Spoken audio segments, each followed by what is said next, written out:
Seu áudio está repetindo pra caramba, tá?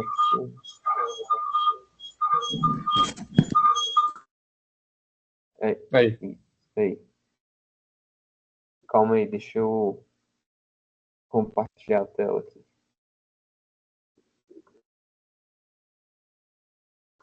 Tem como colocar em tela cheia, alguém sabe? Tela cheia, o quê? Ah, tudo aqui para ficar bem.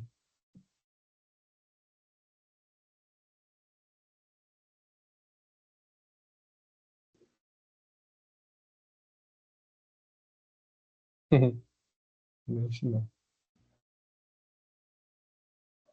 Eu acho que na gravação do Teams, ele já bota, tipo, as câmeras todas alinhadas. Hum, tá.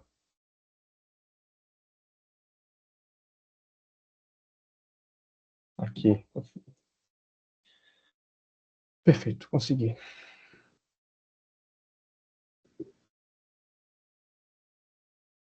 Então, tudo certo? Tudo certo. Beleza. Boa noite a todos. A gente vai começar a apresentação do primeiro trabalho teórico de prática de eletromagnetismo, envolvendo eletrostática, né, a lei de Coulomb, distribuições contínuas de carga. Eu me chamo Henrique de Oliveira Bernardes. Vocês podem se apresentar, cada um. Sou o João. Henrique Mendes. Eu sou o Pedro Paulo. E a gente dividiu 4 tópicos para cada um, então vamos lá. Começando pelo tópico 1, a história do eletromagnetismo. Bem, desde a Grécia Antiga, o fenômeno da eletrização por atrito já era conhecido. No caso, eles sabiam que ao atritar o âmbar na pele de animal, certas partículas dentro do âmbar se atraíam ou se repeliam. E em 1733, Charles Dufay ele demonstrou que cargas do mesmo tipo se repelem e cargas de tipos diferentes se atraem. Então, a partir disso, muitos cientistas começaram a investigar os fenômenos da eletrização de uma forma um pouco mais sistemática, um pouco mais guiada. E a relação entre a eletricidade e o magnetismo já era percebida desde o século XV não, XVI. Só que esses estudos, eles eram um pouco direcionados, né? Eram um pouco baseados. É interessante notar que um dos primeiros materiais com propriedades magnéticas a serem utilizados pelos humanos foi a magnetita, né? No caso, os chineses, eles botavam esse material em algum material fino, né? Alguma ponta, suspendia esse material em uma superfície de forma que ela pudesse se movimentar, se orientar, e devido às suas propriedades magnéticas, ela sempre se orientava no polo norte-sul. Então, era aí um protótipo bem arcaico de uma bússola. Seguindo, em 1820, né, um cientista chamado Hans Christian Ørsted foi o primeiro a comprovar essa relação entre eletricidade e o magnetismo. No seu experimento, ele viu que a passagem de corrente elétrica por um fio gerava um campo magnético ao redor do fio, de forma que, ao aproximar uma agulha, né, desse fio que passava a corrente, a agulha sofria um desvio. Então, essa foi a primeira evidência experimental forte que ligava a eletricidade ao magnetismo. Então, esse experimento realizado por Ørsted marcou o início, né, dessa era de estudo do eletromagnetismo como uma área única, né? Após os estudos de Ørsted, nós tivemos o Ampère, que descreveu os efeitos de uma corrente elétrica sobre um ímã, né? No caso, ele demonstrou que fios condutores se atraem ou se repelem de acordo com a direção da corrente que percorre cada um. Como a gente vê aqui na imagem à direita, os fios eles se atraem quando há uma corrente de mesmo sentido passando por eles, mas eles se repelem caso uma das correntes em um dos fios esteja no sentido oposto àquela corrente do outro. Seguindo essa linha de raciocínio, né, do Ampère, Michael Faraday observou que aproximar um circuito, ou um ímã, né, próximo a um circuito, surgia uma corrente elétrica. Então, ele provou, né, que a variação de um fluxo magnético através de um circuito gera uma tensão elétrica. Ou seja, efeitos magnéticos podem induzir corrente elétrica, estabelecendo assim o princípio da indução eletromagnética, que hoje em dia é utilizado em várias invenções. Nós temos os transformadores, os geradores de energia, enfim. Isso aqui foi a base, né? Seguindo, Clerk Maxwell, né, finalmente reuniu os trabalhos dessa galera toda sobre eletricidade e magnetismo, formulando aí o que foi chamado como as equações de Maxwell, né, que explicam como as cargas elétricas e as correntes geram campos elétricos e magnéticos. Ele mostrou, no caso, que campos elétricos e magnéticos se influenciam mutuamente, né? No caso, um campo elétrico variável no tempo gera também um campo magnético variável no tempo, e vice-versa, né? Um campo magnético variável no tempo gera um campo elétrico variável no tempo. Finalizando essa primeira parte, nós seguimos para o tópico 2, que é a invenção da lâmpada elétrica. Primeiramente, né, uma contextualização. Ali no século XIX era muito comum acidentes em minas de carvão, né? Na época existia muito dos próprios humanos ficarem ali minerando carvão em pessoa mesmo, né? Nas minas, nas cavernas. Então eles precisavam de uma forma de iluminar, né? Para conseguir enxergar. E eles utilizavam chamas abertas, né? E com o acúmulo de gás metano nessas cavernas natural e o uso dessas chamas abertas, aconteciam explosões, acidentes, né? Enfim. Então, para aumentar essa segurança, esse químico britânico chamado Humphrey Davy desenvolveu essa lâmpada, né, que a chama ia aqui dentro, né, como a gente vê na imagem à direita, e a chama ela era coberta por essa malha, de forma que protegia a chama, né, permitindo a passagem do oxigênio, né, possibilitando a reação, mas impedindo que a chama se propagasse para o ambiente externo, evitando, assim, o problema das explosões, né, tornando o trabalho nas minas mais seguros. Não satisfeito, né, ele tentou aprimorar a sua invenção e percebeu que a queima dos gases diminuía a intensidade do fogo. Só que ele já sabia que uma corrente elétrica, né, aquecendo um corpo de forma a elevar muito a temperatura dele, gerava luminescência, né, de forma mais constante do que aquela observada na queima dos gases.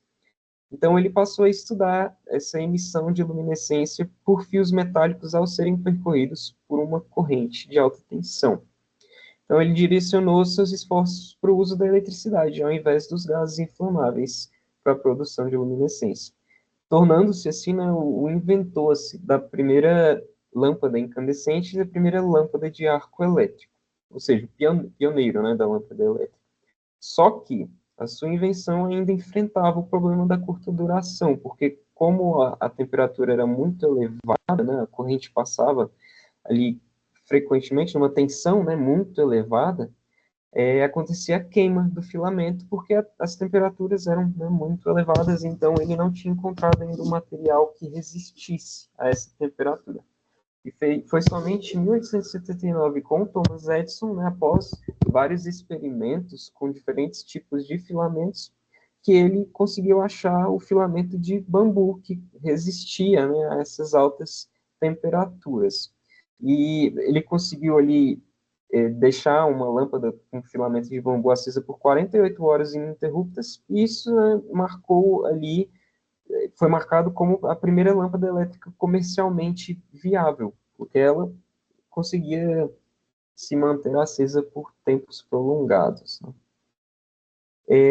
Seguindo em frente para o tópico 3, nós temos o experimento de Crookes.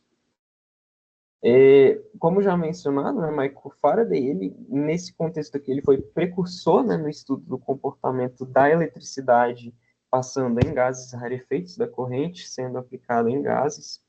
Só que, devido a certas limitações da época, os estudos foram retomados só em 1858 por Julius Cooke. No caso, Faraday, ele viveu ali no final de 1700 até o meio de 1800, então a tecnologia na época era bem primitiva, né, digamos. E como a gente vai ver, esse experimento que ele se estendeu por um período até relativamente longo, né, no final ali por Thomson, quando bombas de vácuo já eram mais comuns, né?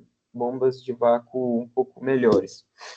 Então, o Plucker, né, ele utilizou esse tubo de Geissler, como a gente vê nessa imagem, ele introduziu um gás nesse tubo, retirou esse gás gradativamente, né, reduzindo a pressão, ligou fios positivo e negativo, respectivamente, em cada um dos polos, e alimentou esses fios a uma fonte de alta tensão. E ele observou, assim, que surgiu uma luminescência dentro do tubo. Ele também verificou que campos magnéticos influenciavam essa luminescência e que a luz se movia conforme a aproximação de um ímã. Esse foi o início desse experimento. Seguindo, Johann Wilhelm Hittorf, que foi aluno de Plucker, realizou também diversos experimentos com tubos de vácuo um pouco mais rarefeitos, e ele notou o surgimento de algumas manchas escuras, né? Ele introduzia um objeto ali dentro do tubo e, ao aplicar uma tensão nesses fios, ele percebia que no polo oposto ao cátodo surgia uma sombra no formato do objeto que tinha sido introduzido. E isso, então,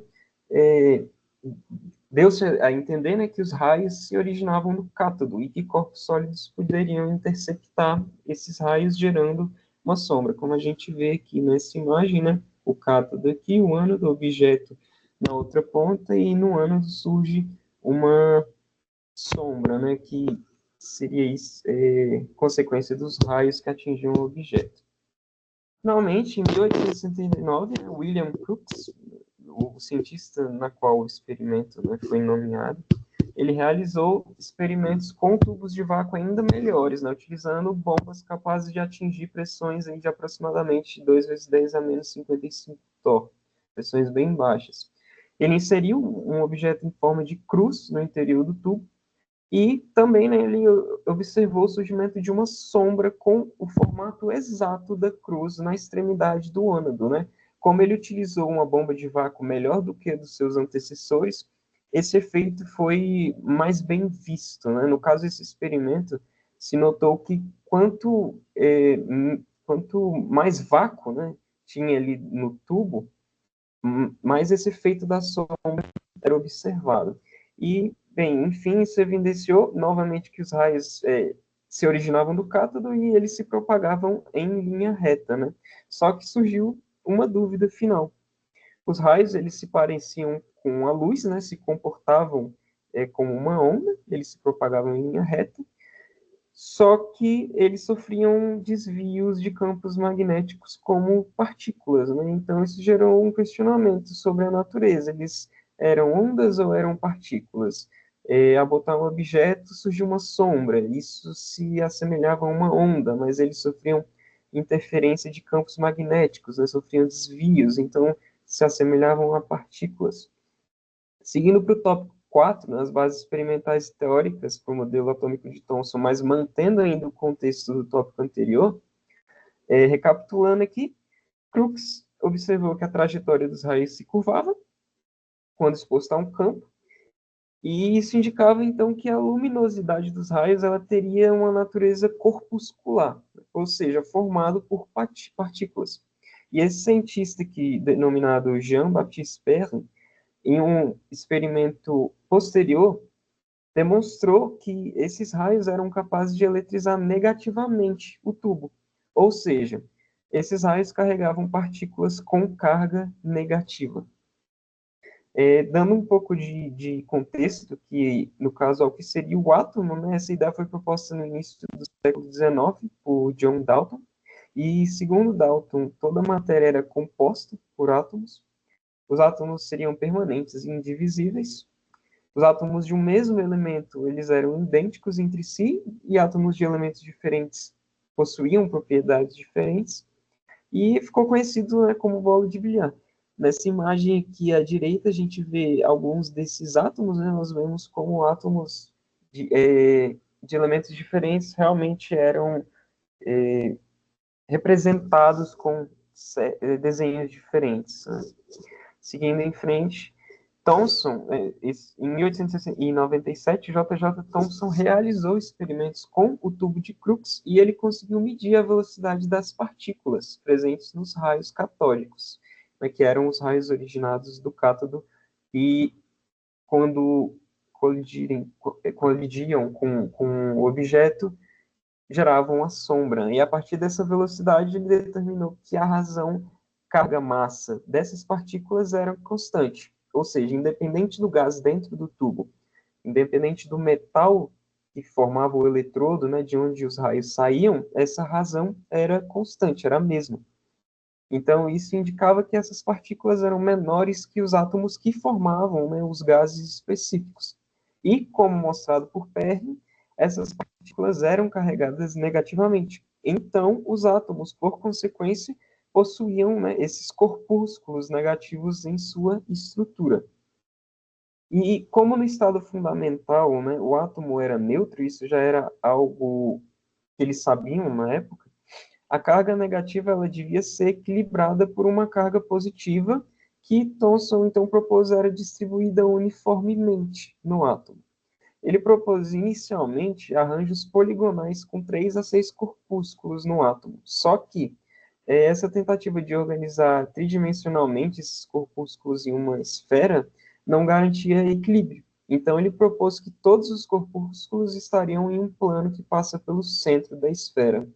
E nessa configuração, os corpúsculos estariam, então, organizados em anéis concêntricos, né, um único anel para átomos com até 5 corpúsculos, e 2 ou mais anéis para átomos com mais de 5 corpúsculos. Como a gente vê nessas imagens aqui, átomos com 12 corpúsculos, 23 corpúsculos e 38 corpúsculos, a gente vê que os círculos concêntricos aumentam. Ele não tirou isso do nada, né? Houve ali um experimento consistia em pequenas agulhas fixadas em rolhas. Essas rolhas elas flutuavam sob uma bacia, né, de água e elas eram influenciadas por um ímã que era suspenso acima, né, dessa bacia. E essas agulhas então se posicionavam naturalmente em anéis concêntricos, como a gente vê aqui nessa imagem à direita. Esse comportamento foi exatamente o que levou Thomson a introduzir essa ideia dessa organização em círculos concêntricos dos corpúsculos, né? Quando um anel fosse ocupado por muitos corpúsculos, surgiria um anel interno adicional. E isso, então, garantiria a estabilidade do átomo, né? Anéis internos conteriam menos corpúsculos e anéis com mais partículas estariam mais próximos da superfície do átomo. A gente vê nessas imagens aqui exatamente isso. Com o aumento dos corpúsculos, eles vão se organizando de forma a continuar formando, né, anéis concêntricos. Dessa forma, J.J. Thomson então formulou seu modelo atômico. O átomo seria uma estrutura esférica, neutra e divisível. A carga positiva estaria distribuída uniformemente na esfera e os elétrons estariam distribuídos em anéis concêntricos em seu interior, contrabalanceando essa carga positiva.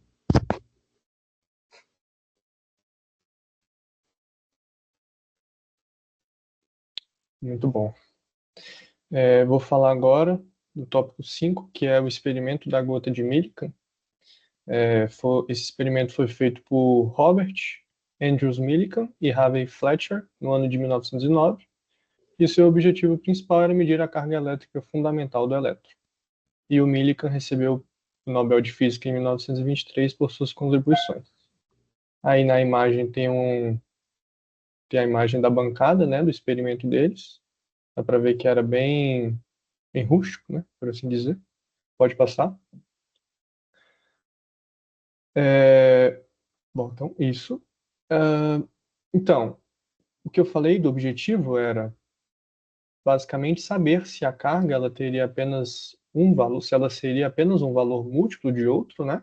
Ou se ela poderia tomar qualquer valor. E como é que ele fez isso?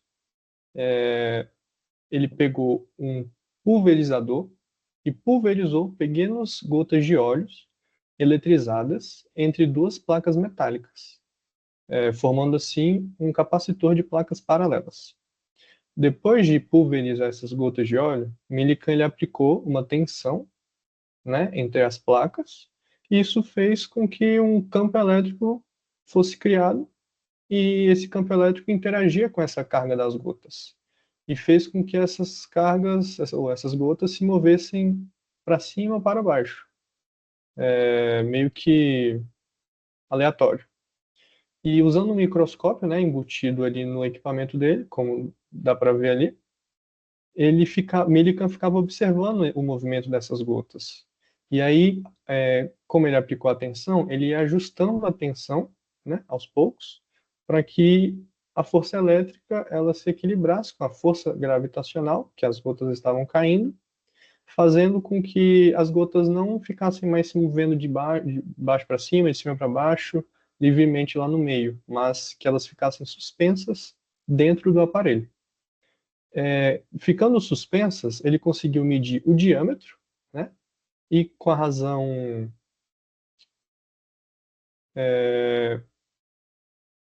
com o diâmetro, ele conseguiu medir a massa dessas gotas.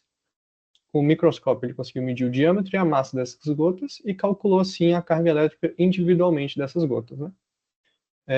E como resultado, ele observou que as cargas eram todas múltiplas de um valor fundamental, que ele chamou a carga elementar do elétron, que é 1,6 vezes 10 a menos 19. Então, ó, nessa imagem aí dá para ver um pulverizador de gotas de óleo, né? E como elas caíam entre essas placas paralelas, ele aplicava uma tensão e criava um campo elétrico uniforme ali. E aí ele ia conseguindo, ajeitando ali na tensão, fazer com que eles ficassem parados e não uma forma, um movimento irregular ali para que ele pudesse medir. E foi isso. Pode passar. Tópico 6. O experimento de Stern e Gerlach. Foram dois físicos, né? Físico Otto Stern e Walter Gerlach. E o objetivo deles era investigar o momento angular do átomo de prata, determinar se pode ser quantizado ou não, né? Essa imagem é uma réplica que, que fizeram do experimento original. E pode passar. Beleza. Esse era o esquema do experimento que eles fizeram e como que funcionava. Um feixe de átomos de prata, ele era submetido entre duas fendas estreitas, né, com uma direção específica, e no final tinha uma tela de detecção. Então, ao configurar esse feixe para ter essa direção específica, ele ia conseguir ver a interação dos átomos com o campo magnético que estava envolvido ali, nessa fenda, e depois analisar os padrões obtidos nessa tela de detecção. Pelos cálculos aí da época, ao emitir esses átomos, eles previam que seria observada uma certa continuidade, né, nos desvios dos átomos, ou seja, eles iriam focalizados em um único ponto e é isso.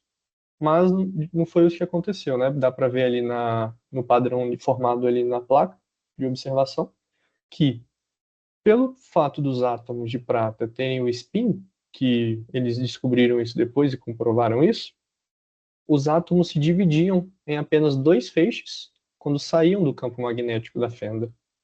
E aí, sugerindo que os átomos teriam dois estados de spin. Pode passar. Aí, ó. Então, sem o campo magnético, todos os feixes iriam por uma mesma região ali da placa de detecção. Mas aplicando o campo magnético, eles não iam mais num feixe contínuo. Eles teriam, por conta do seu spin, iriam para lugares diferentes e o meio ficaria sem nada, né? Tipo, literalmente o oposto ali. E aí eles determinaram que o número quântico do momento de spin era 1/2. Pode passar.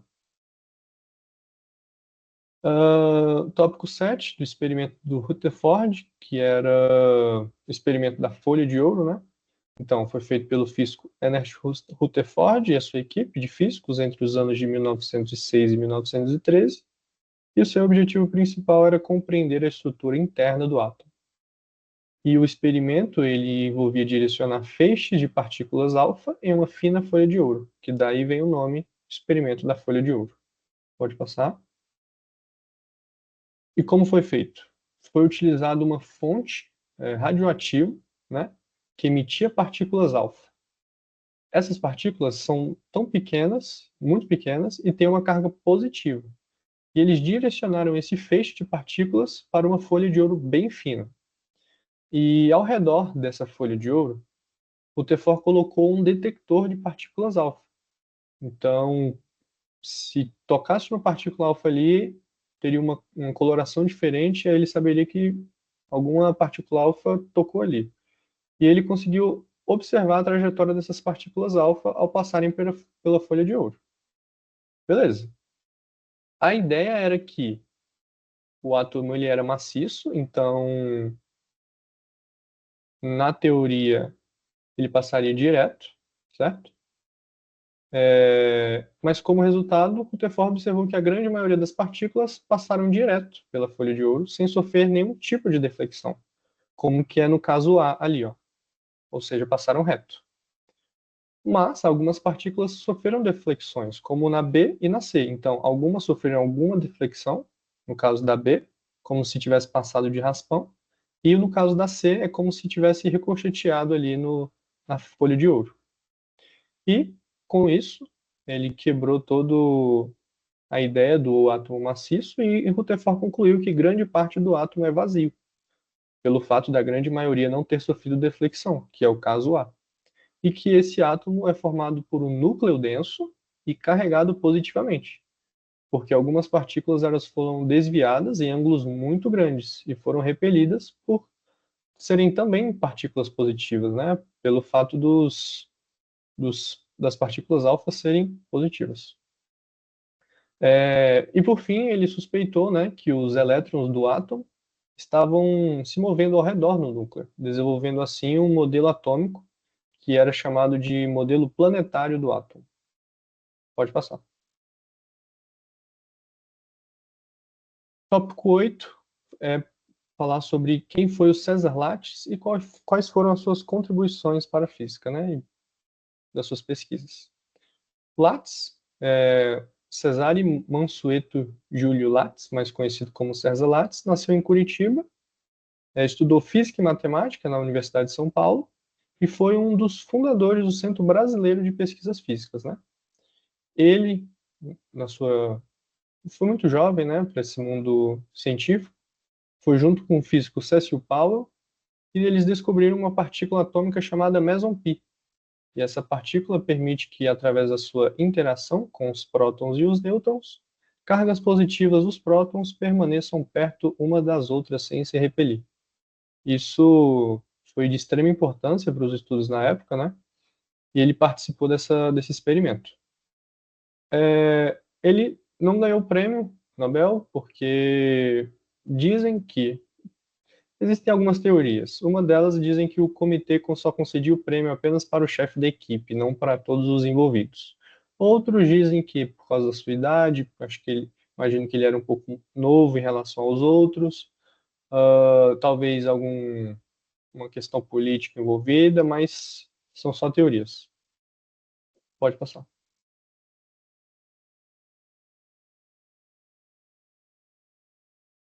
Bom, falando agora um pouquinho desse tópico 9, né, o LHC, o Large Hadron Collider. O LHC, ele é o maior acelerador de partículas do mundo. Ele fica localizado no CERN, na fronteira entre Suíça e a França. E o principal objetivo, né, desse acelerador é colidir partículas, prótons ou íons, em alta velocidade, para estudar partículas fundamentais e forças. A importância científica do LHC ela remonta desde sua maior conquista em 2012, que foi a descoberta do bóson de Higgs, ou a partícula Deus, confirmando como as partículas adquirem massa. Além disso, o LHC recria condições do universo primordial. Estuda o plasma dos quarks e gluons e testa também com alta precisão o modelo padrão. Então, pode passar agora, explicando um pouquinho o funcionamento do LHC, né? Como é que ele funciona e como é que são as etapas dele. Nesse vídeo que está nesse slide, né? Se vocês conseguem dar um play nele, ele mostra brevemente uma simulaçãozinha de como é que funcionaria, bem resumidamente, o processo do início até o final da colisão. Basicamente, são 8 etapas que vão desde a criação dos prótons, né? Então, começa com o átomo de hidrogênio, e depois esse átomo o elétron é removido e fica só, né, a partícula de próton, né? O átomo de próton. Depois disso, tem uma primeira aceleração, ok? Então, os prótons entram no acelerador linear, e eles vão ganhando energia inicial, em uma linha reta, até chegar no nível de energia que eles possam ir para a terceira etapa, que é uma aceleração em anéis menores. Então, os prótons são passados de anéis circulares menores, como o PSB, o PS, o SP e o SPS, e cada anel vai dando mais energia aos prótons, até que chega a fase que eles entram de fato no LHC, que é um anel principal com um túnel circular de 27 quilômetros. Nisso, campos magnéticos supercondutores ajudam os prótons no círculo a ganhar mais velocidade e vão guiando eles. Após isso, né, são disparados feixes em direções opostas, então dois grupos de prótons são acelerados em sentidos contrários e viajam em dois tubos separados no mesmo anel. Além disso, né, a gente tem dentro do LHC uma supercondutividade e resfriamento, então o LHC ele é resfriado a menos 270 graus Celsius. Isso é perto, inclusive, do zero absoluto, né? A gente não consegue chegar no zero absoluto, mas é uma temperatura que chega até bem próxima, com hélio líquido, e isso permite que os ímãs funcionem sem resistência elétrica nenhuma. A etapa 7 é propriamente colisão dos prótons, então os dois feixes são direcionados para se chocarem em pontos específicos. Nesses pontos específicos é onde temos os detectores gigantes, como o Atlas, o SMS, o LHCb e o ALICE, entre outros. A colisão, então, ela vai recriar condições do universo logo após o Big Bang. Então, isso que seria a parte importante.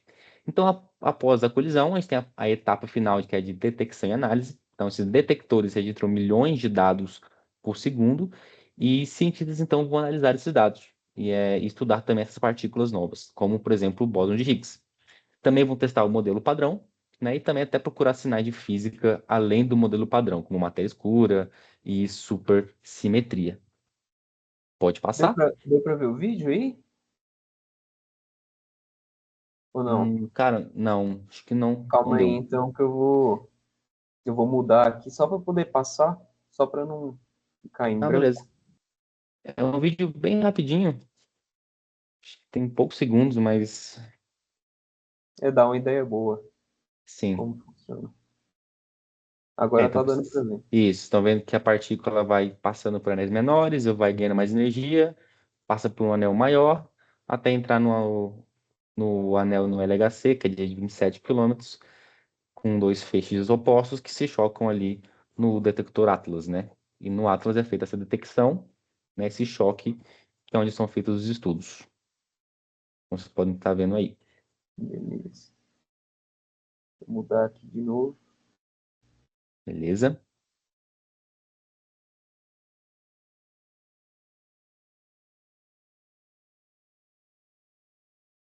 Então, agora, tópico 10, vamos falar um pouquinho do teste do efeito Casimir. Então, basicamente, o que que é isso? O efeito Casimir, ele é uma previsão da mecânica quântica, né? Então, ele diz que duas placas metálicas muito próximas, no vácuo, sentem uma força de atração, mesmo sem haver partículas entre elas. E essa força, ela não vem do nada, né? Então, ela vem de flutuações quânticas do campo eletromagnético. Ou seja, mesmo no vácuo, o nada não está vazio.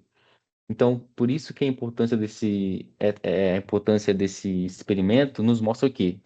Que o vácuo não está vazio, ele tem sim energia, né? E o teste do efeito Casimir exige uma precisão tão extrema, né, que os cientistas usam placas metálicas muito lidas e próximas, então muitas vezes substituindo até uma das placas como esfera para facilitar o alinhamento. Em 1997, o Steve Lamoroux conseguiu medir essa força com grande precisão usando um sistema de alavanca e sensores de distância, confirmando essa teoria. Então, nessa imagem que estão vendo aí no cantinho, a gente consegue ver duas placas paralelas e as setas azuis, logo atrás, representam ondas que ficam fora dessas placas, de vários comprimentos. E dentro da placa, você vê as setinhas pretas aí, só algumas ondas menores cabem. E essa gera uma pressão maior do lado de fora, causando essa força de atração chamada força de Casimir. Então, um experimento bem prático, muito interessante, certo? E conseguiu provar exatamente isso, que o vácuo não está vazio, ele tem sim energia. Pode passar? No tópico 11, então, vamos para outro experimento, né? Dessa vez o experimento ADMX e Actions. O experimento ADMX, né, ou Axion Dark Matter Experiment, ou seja, experimento de matéria escura, é uma das principais tentativas atuais de detectar a matéria escura, ok? que compõe cerca de 85% da massa do universo. Então, é um experimento realmente de suma importância se a gente quer estudar o universo. Mas que ainda nunca foi diretamente observada essa matéria escura, né? Então, o foco do ADMX está em uma partícula teórica chamada Axion. É uma candidata promissora para explicar o que é a matéria escura. E até agora, né, o ADMX ainda não detectou essas partículas Axion, mas já conseguiu eliminar várias faixas de massa onde elas poderiam estar. Isso é extremamente importante, pois ajuda a restringir as teorias sobre a matéria escura e torna as próximas buscas mais eficientes. O ADMX, ele é atualmente o experimento mais sensível do mundo nessa área e pode nos levar a uma das maiores descobertas na física moderna. Então, uma analogia a esse experimento, que pode facilitar o compreendimento, é o seguinte: imagine você tentar sintonizar uma rádio em várias frequências, tentando captar um sinal extremamente fraco vindo do espaço. Então, a DMX ele faz quase isso, algo parecido, mas em vez de procurar em sinais de ondas, em sinais de rádio, ele procura sinais de áxons em vez de música, né? Então, é um experimento bem interessante também. Ainda, novamente, né, não trouxe ainda resultados significativos, né, de que confirmam a existência dessas partículas, mas já conseguiu trazer avanços bem significativos nessa busca. Próximo tópico. Então, já passamos para o DMX. Ah, agora, o tópico 12, eu vou falar um pouquinho do modelo padrão da física de partículas, né? Então, o que é o modelo padrão? O modelo padrão é a teoria hoje mais bem testada da física de partículas. Ela descreve o que tudo no universo é feito, partículas como elétrons, quarks e neutrinos, e como essas partículas interagem entre si por meio de forças fundamentais. Ela não inclui, entretanto, a gravidade, mas cobre as forças forte, fraca e eletromagnética.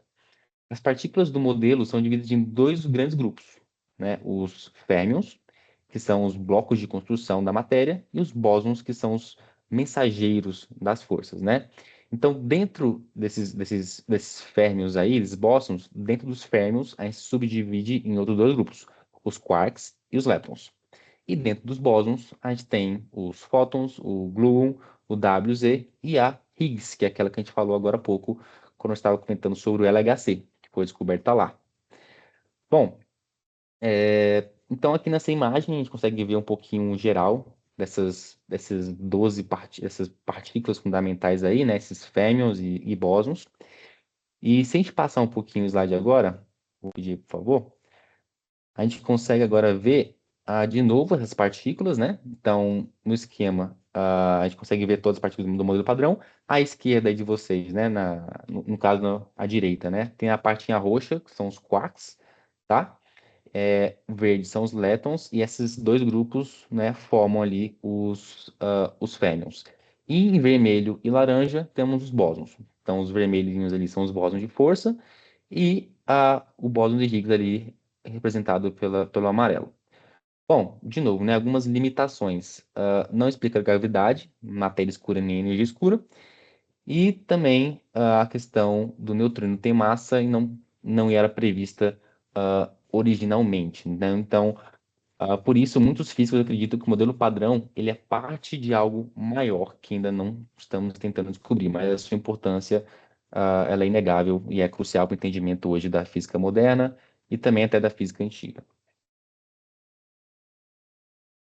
Passa. Agora falando um pouco sobre a aplicação, né, do eletromagnetismo na geração de energia, a gente tem vários meios de gerar energia, né? Vários geradores de energia. Um deles, né, pela energia eólica, muito usado hoje em dia, né, principalmente no Nordeste do Brasil, tem vários fazendas de energia eólica lá. Ela utiliza a lei de Faraday como princípio e diz que a variação no fluxo magnético, ela induz uma corrente elétrica, né? Então, como que a energia eólica funciona?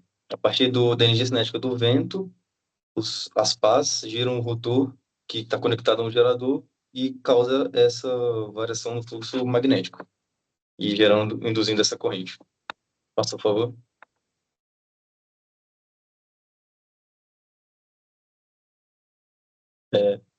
Não, na solar, por favor. Isso.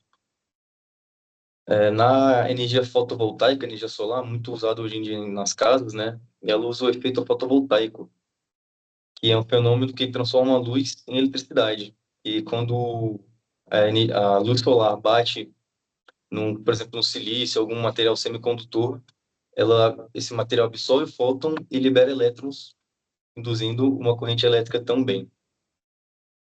Próximo, por favor.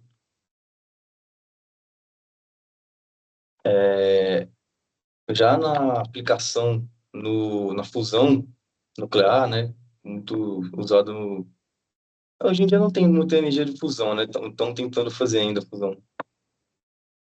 Tem umas máquinas que utilizam princípios de eletromagnetismo para poder capturar o plasma que é gerado na fusão. Eles utilizam campos eletromagnéticos intensos para reprimir o plasma. Toma tokamak e o stellarator. Também a fusão por confinamento inercial laser. Esses lasers eles concentram num combustível, causando uma implosão que gera condição para fusão nuclear. E eles usam campos eletromagnéticos que controlam a direção dos feixes e o comportamento do plasma, para ele não ficar muito solto. Passa, por favor. A indução também é utilizada indução eletromagnética, né, na transmissão de energia sem fio. Hoje em dia, geralmente é usado para carregar celular, essas coisas.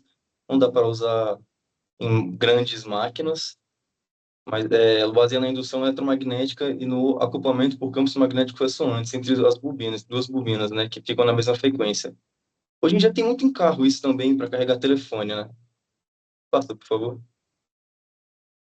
As turbinas submarinas nada mais são que são iguaizinhas às turbinas eólicas, só que ela, em vez de usar a energia cinética do ar, elas usam a energia cinética das ondas, do leito marinho, né? Do movimento da água. Passa, por favor. Isso é muito legal. A piezoeletricidade, o efeito de piezoeletricidade, ele é gerado porque alguns cristais têm uma propriedade e quando exerce pressão sobre eles, gera uma diferença de potencial, uma DDP, que gera também uma corrente elétrica, né? E aí é muito legal que, por exemplo, nessa imagem aí dá para ver pessoas pisando no chão, acendendo luzinhas. E aí, quem sabe se no futuro a gente pode até ter rua, né, calçadas, onde as pessoas vão andando, as carros vão passando e vai carregando bateria de carro elétrico, celular. Talvez seja uma ideia boa a ser estudada, né? Passa, por favor. Agora falando sobre pilhas no tópico 14, primeiro vamos definir o que é uma pilha, né? Uma pilha ela consiste em dois eletrodos, um ânodo e um cátodo, imersos em soluções eletrolíticas conectados externamente por um fio condutor, que vai fazer a ligação entre o ânodo e o cátodo, e por uma ponte salina. O ânodo é onde ocorre uma oxidação, é onde o material vai perder um elétron, e o cátodo é onde ele vai ganhar. A corrente ela sempre flui do ânodo para o cátodo através do circuito externo, que é geralmente um fio, né? Passa, por favor. A pilha mais básica, né, que eu acho que todo mundo já deve ter estudado em química, principalmente no ensino médio, é a pilha de Daniel, que ela é feita de zinco e cobre. O zinco fica no ânodo, né, é ele que vai liberar o elétron, o cátodo é feito de cobre, e é ele onde vai receber o elétron. Aí ele precisa de uma ponte salina ali para ligar os dois que estão imersos numa uma solução que vai permitir os elétrons livres passarem, né? E aí no fio condutor que sai do ânodo vai para o cátodo é onde vai passar a energia elétrica. Passa, por favor. Essa pilha, ela tem a vantagem de ser simples, né, de fazer, ela é bem fácil, dá para fazer no laboratório, a gente fez, provavelmente, todo mundo também fez no laboratório de química. Ela é muito estável e previsível, né, que já foi bastante estudada, ela é muito boa para experimentos didáticos, né, para ensinar o funcionamento de uma pilha, e já tem reações bem compreendidas, né, que já foi muito estudada. Só que ela é muito grande, tipo, pesada, se for fazer em larga escala, ela tem uma baixa densidade energética, não gera muita energia, não é prático para uso comercial, né, exatamente por não gerar muita energia e necessita dessa ponte salina externa. Passa, por favor. Já a pilha de Leclanche, ela já é um cilindro mais robusto, né, já é um avanço. Ela também usa zinco, mas o cátodo é manganês, já não é mais o cobre. Aqui na reação, o zinco continua sendo o ânodo, e agora perdendo elétrons, e o cátodo é o manganês com o O2. Passa, por favor. Ela é muito barata e amplamente disponível, né, de fazer, porque zinco e manganês é bem tranquilo de achar na natureza. Ela é leve, fácil de produzir, e ela gera uma energia considerável para uma baixa demanda energética, né? Porém, ela tem uma vida útil muito curta, baixa capacidade de corrente, e ela pode vazar com facilidade, porque ela não é diferente da pilha de Daniel, ela não está dentro de um potinho, né? Tá tudo feito dentro de um único recipiente. Passa, por favor. Essa é a pilha mais comum hoje em dia, que a gente usa principalmente em controle remoto, de televisão, né? Uma pilha alcalina. Similar com a última pilha, ela também usa zinco, só que agora ela já não usa mais o cloreto de amônio como eletrólito, ela usa um hidróxido de potássio. O zinco continua sendo um ânodo, perdendo elétrons, e o cátodo continua sendo um manganês. A diferença realmente é o O2, que está junto com o manganês, e o eletrólito, a solução alcalina, que dá o nome a ela da pilha alcalina. Passa, por favor, as vantagens. Ela tem uma alta densidade energética, ela tem uma vida útil bem longa, né? Dá para usar por bastante tempo, ela opera bem em várias temperaturas, e ela tem um desempenho melhor que a pilha anterior, a pilha de Leclanche. Porém, ela não é recarregável, então isso já é um empecilho para usar ela durante muito tempo, né? O descarte dela pode poluir o meio ambiente e a reciclagem é muito difícil de fazer. Ela também é caro e, tipo, todo mundo já percebeu, quando usa por muito tempo, ela incha e aí ela pode estourar e vazar o líquido dentro dela. Passa, por favor. A pilha de combustível, diferente de todas as outras, ela utiliza H2, hidrogênio, e O2, oxigênio. As outras usavam zinco e manganês, essa já é bastante diferente. O hidrogênio, quem vai ser o ânodo nessa, a corrente elétrica sempre continuando, né, do ânodo para o cátodo, e o cátodo vai ser o O2.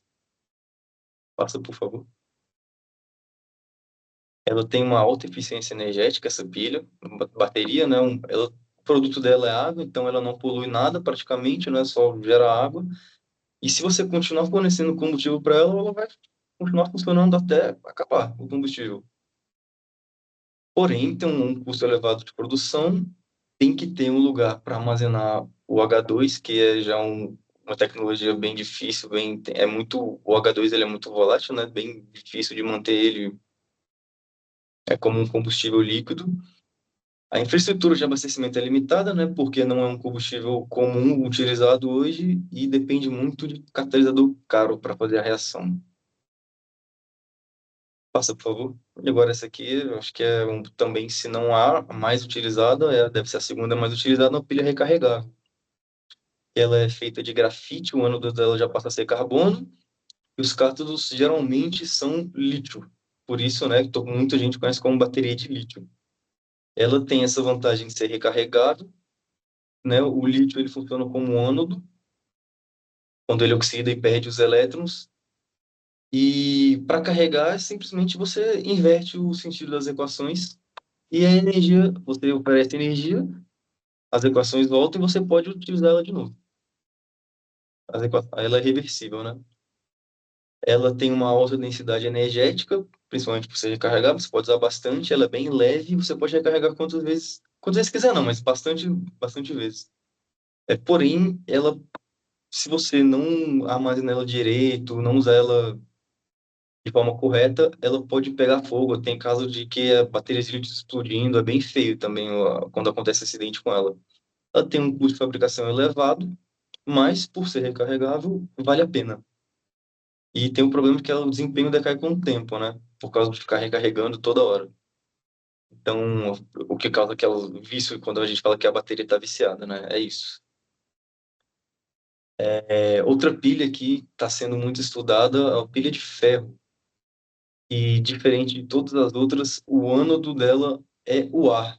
O cátodo dela é o ar, você só precisa de um ânodo. As baterias de ferro, elas fazem parte de uma classe chamada bateria metal-ar, em que o ferro, né, é usado como ânodo e o oxigênio do ar é usado como cátodo. ela opera por meio de uma reação de oxirredução entre o ferro metálico e o oxigênio do ar. Durante a descarga, que é quando a bateria está fornecendo energia, o ferro é oxidado, liberando elétrons. O oxigênio é reduzido no eletrodo oposto. Esse tipo de bateria, ele é recarregável. O ciclo de carga envolve a reversão da reação. O ferro é regenerado a partir do óxido de ferro, que é gerado quando a bateria é descarregada. E do lado tem as equações químicas, né, do balanço de cargas, do ânodo, o ferro que solta dois elétrons, o cátodo que é o oxigênio que recebe, e a reação global, né?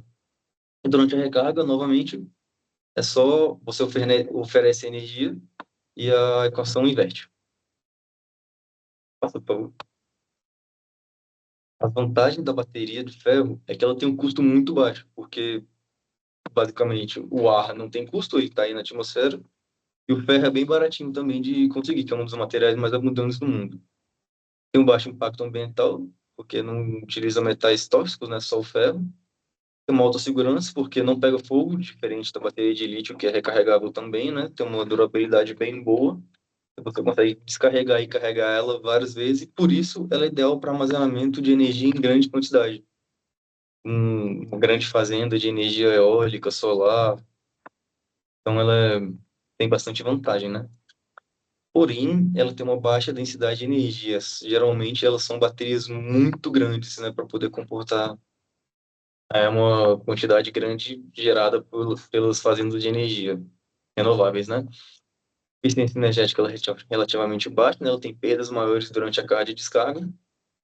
Ela também tem um problema de autodescarga, que ela vai perdendo a carga sozinha, sem você consumir essa energia. Ela vai se perdendo para o ambiente.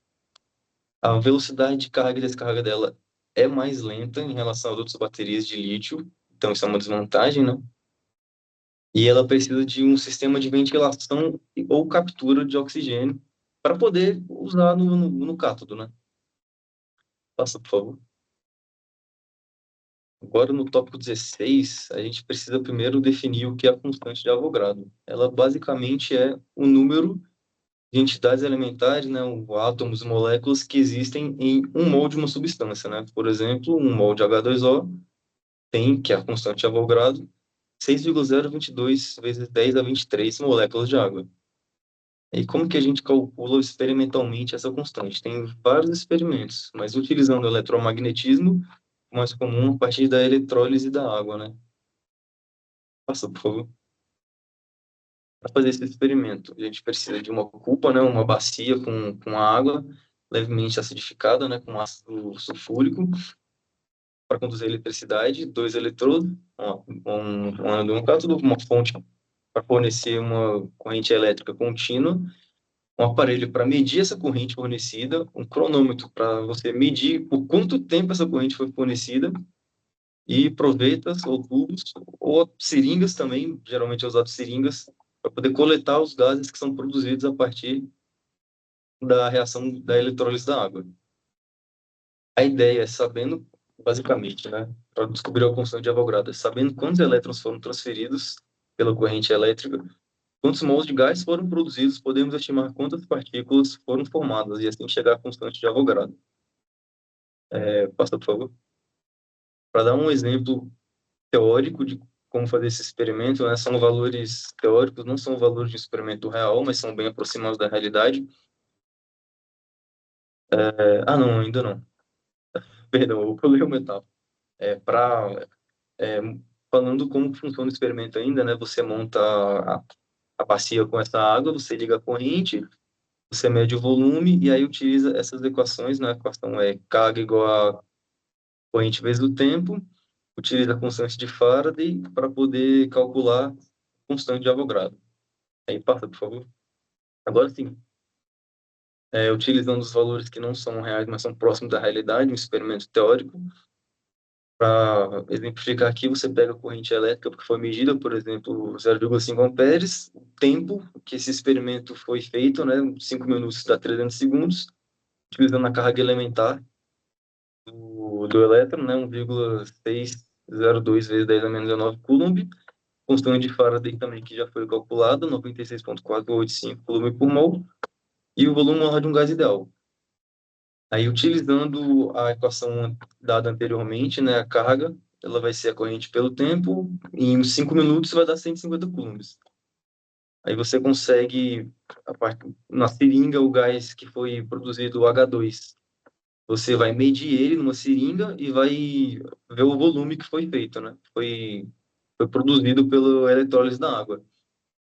Aí você pega o volume desse H2, divide pelo Ne, e você vai descobrir quantos mols tem naquele volume, quantos mols vão ter de H2, no volume anotado na seringa. A partir disso, você pega a carga, divide pela carga fundamental dos elétrons, e aí você, utilizando a constante de Avogadro, que ela vai ser o Ne sobre o volume, você tem, a partir da quantidade de elétrons, porque você descobriu a carga, descobriu quantos elétrons tem no mol, você consegue descobrir a constante de Avogadro, dividindo um pelo outro.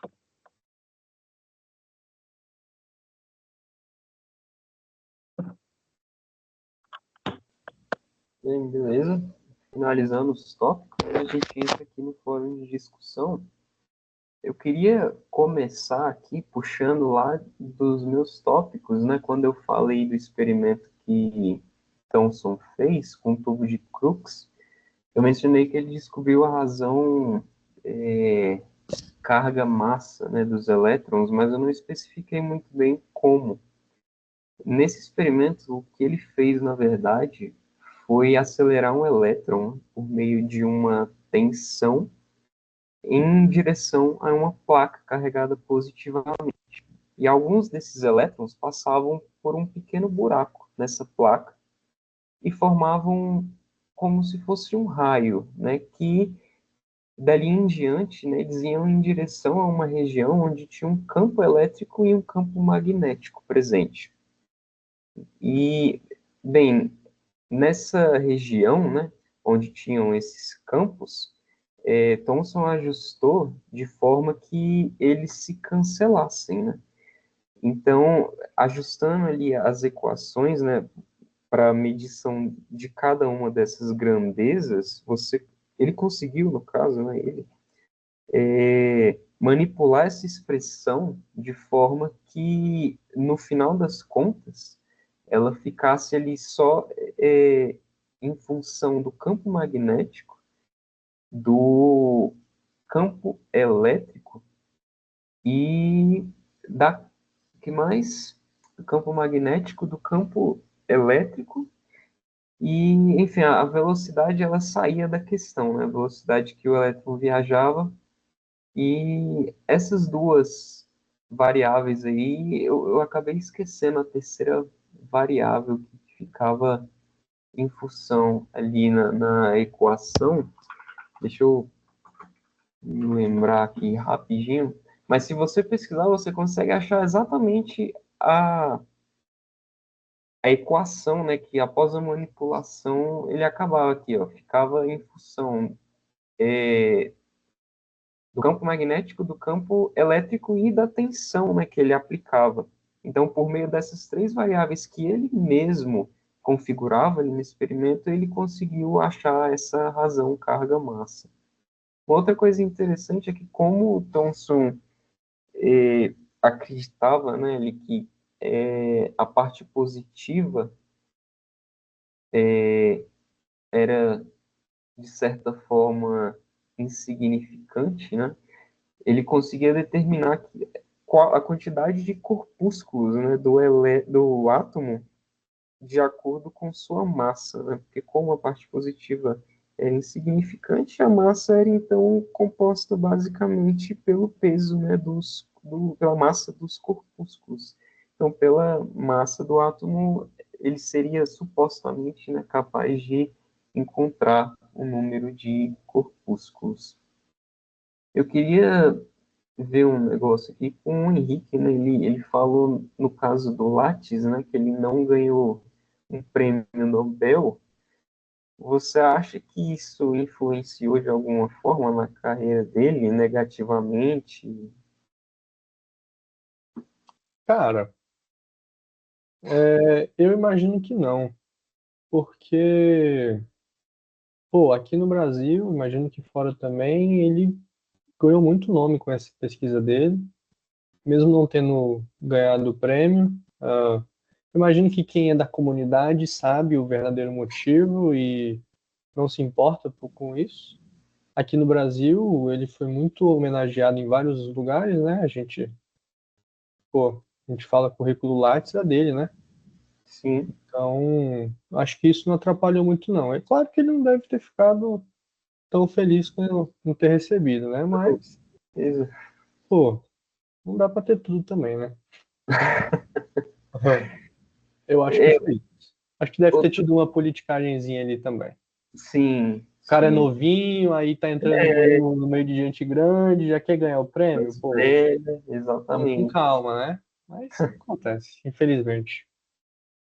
Outra coisa é como é que aquela carga do experimento da gota de mílica era eletrizada? Hum. Pode voltar aí, por favor, numa imagem para ver se fica melhor para explicar, por favor. Calma aí, deixa eu voltar. Tópico 5. Calma aí que muita coisa aqui para trás. Tá lá. Aqui? Isso. Ó, ali, nesse equipamento, tinha um equipamento raio-x que ele ionizava todo o ar presente dentro desse instrumento. Então, quando ele vaporizava essas gotas de óleo, usando aquele vaporizador ali, as gotas sofriam um atrito com o próprio equipamento e eles acabavam se eletrizando, né? Certo, certo. Então, basicamente por atrito estático. Sim, sim. É, só uma pequena Interessante. dúvida. É, na parte do Pedro, ele fala também sobre a pilha de ferro. Eu queria só saber se, durante a sua pesquisa, você chegou a ver algum equipamento assim que utilizasse essa pilha de ferro. Eu achei interessante porque ela usa o ar, né, o oxigênio. O cátodo dela é o oxigênio. Ela só é utilizada, perdão, tá me ouvindo? Sim, sim. Ela só é utilizada em larga escala, né? Então, para, por exemplo, fazenda de energia eólica, dá para usar porque ela é muito grande, muito pesada. Não dá para você ficar carregando uma bateria dessa para todo lugar, né? Então, em altas Sim, demandas energéticas, você pode utilizar ela. faz sentido. Beleza, beleza. Essas eram as minhas perguntas. Se vocês tiverem perguntas um para os outros também, só para a gente Eu tirar. tinha uma curiosidade sobre aquela parte que você falou sobre a criação da lâmpada, a invenção da lâmpada, por Certo, Thomas Edison, certo? certo. Bom, um outro cara também inventou a lâmpada num tempo parecido, no intervalo de um ano, chamado Joseph Swan.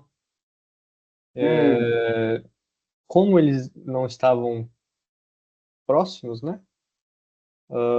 Não tinha comunicação. Como é que eles iam saber, né? Mas ele, sim, ele estava trabalhando numa lâmpada com filamento de carbono e começou em 1878 e em 1879 ele publicou isso em emissão pública. Só que aí, querendo ou não, a notícia correu, chegou nos dois e eles tiveram um embate ali para saber, pô, quem criou primeiro, vai vir com o nome de quem e tal. Que uns criaram patentes e tal, então patente é minha e tal. E aí eles acabaram resolvendo esse caso e criaram uma companhia, Edison e Swan. uhum, Olha que sim. bacana. Eu cheguei a ver na pesquisa que eu fiz, eu cheguei até a ver essa, essa empresa, mas eu não cheguei a ver a história por Pois é. trás. Interessante que nessas épocas aí não se tinha essa comunicação de hoje, né? Pois é. Então, Foi, provavelmente muita gente trabalhava na mesma, muita gente não, né? Mas mais de uma pessoa trabalhava no experimento, só que um acabava se destacando ali e ganhando a notoriedade dele. às vezes o resultado que o outro obtinha podia até ser melhor, mas ela, por algum motivo, também podia acabar não alcançando visibilidade boa, Uhum. então o outro levava crédito, esse tipo de coisa. O que mais, pessoal? E tá bom, né? Acho que é isso. Pergunta Deu para o pra... Henrique também. Onde é que fica mesmo aquele colisor de partículas? Opa, acho que ele tá mutado. Aí. Botar mesmo. Mas então o LHC ele fica lá na fronteira entre Suíça e França, lá na Europa. Não sei se ele cansa. É, isso. E mesmo assim, estando entre dois países, né? Lá ele abriga cientista de todo mundo, né? Então, inclusive, tem até professores da UNB que já foram fazer estudos lá, então é bem internacional. É um Bom, infortúnio, né? Esse tipo de estrutura não existir próximo. Imagina um tour da FGA num acelerador de partículas. Pô, imagina, cara. o interessante é que aqui no Brasil a gente tem também, né? O acelerador de partícula aqui no Brasil. O Em Sirius, Campinas, né? em Campinas, isso. Precisa, em Campinas, É temos claro que um brasileiro, temos é um brasileiro, lógico. nosso caramelinho. Ele, diferente do LHC, que as partículas são aceleradas à máxima potência, né? A Sirius, eles aceleram os elétrons próximo à velocidade da luz. Eu acho que é uma das principais diferenças aí. Mas, de qualquer forma, é uma grande tecnologia que a É, gente tem aqui, né? somente a velocidade da luz Ah, apenas. que coisa. Legal, legal. Hum. Eu ia vou trazer É, para vocês, sei lá, meio que um questionamento, né? Tipo, quais que os principais problemas, assim, com o tópico do Pedro, que são as pilhas? O que que vocês acham que as pilhas, assim, os pontos negativos dela? No século que a gente vive, acho que o principal problema é exatamente a geração de energia, né? Limpa. Energia limpa. É. Então, qualquer coisa que polua, que gere algum, digamos, resultado ali que danifique o ambiente, a gente já está cortando, né? A gente vê aí com os carros elétricos e tal, muito tempo de utilização de carros a combustão, a gente está começando a caminhar em direção aí a um futuro um pouco mais sustentável do que a gente viu por muitos anos. Então a gente tem que olhar todas as facetas, né? Na pilha. Poxa, aqui em casa mesmo eu tenho uma gaveta cheia de pilha de anos e anos atrás. O que que você faz com isso? Você não pode jogar no meio do mato, né? Porque não serve para botar no controle porque a pilha não funciona mais. Mas se você jogar no meio do mato, ela polui também, ela vaza. Então, realmente é um ponto interessante a ser discutido. E a Eu gente acho, viu, né, diversos tipos de pilha, e pode falar. eu acho que o maior problema é que a maioria delas não são recarregáveis. E justamente, você Acabou, acabou, tem que jogar fora. acabou, acabou. De vez em Caraca, quando você ainda vê aí um lugar ou outro fazendo alguma campanha de coleta de pilha, né? Mas eu mesmo, assim, eu guardo. É muito difícil eu procurar um local para Um lixo jogar ela. eletrônico ali. É, Nem sei onde tem lixo eletrônico. Eu minto, né? Já tem um. algumas poucas lojas de eletrônicos que tem esses lixos. Algumas poucas. O mais comum é a pessoa falar, não vai dar nada, vai e joga no lixo. Tá. Aquela pilha ali pode ser que não dê nada, mas de pouco em pouco, o problema surge. pois é, e além disso, né, é sempre engraçado, porque aqui em casa, na minha gaveta, eu vou abrir a gaveta, tem um monte de pilha. E aí, quando eu preciso usar a pilha, sei lá, vou botar no controle, boto lá e não funciona. Aí, o que que eu faço? Em vez de pegar a pilha que não funciona e fazer o descarte, eu volto no mesmo lugar, para daqui a um mês eu passar pelo mesmo problema e usar a mesma pilha para tentar Sim, botar no controle, entendeu? E aí fica nesse ciclo aí. é assim que fica juntando, mano. Que nem eu falo, já tem É, um monte que não tudo presta. pirâmide, cara.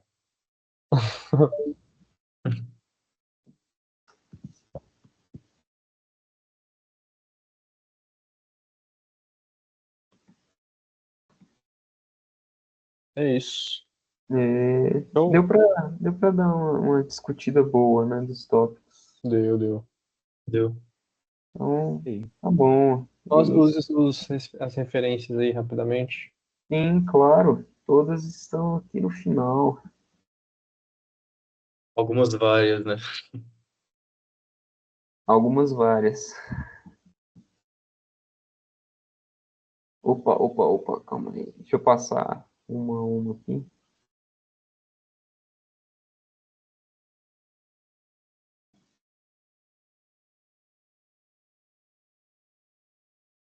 Tá lá. Pronto. Boa. Então, é Isso aí. isso. Obrigado pela apresentação de todos. Acho que todo mundo conseguiu dar uma explicada boa nos seus tópicos. E é isso. Muito obrigado. Boa noite a todos. Eu Valeu. vou fechar a gravação aqui. Valeu, boa noite. Boa noite.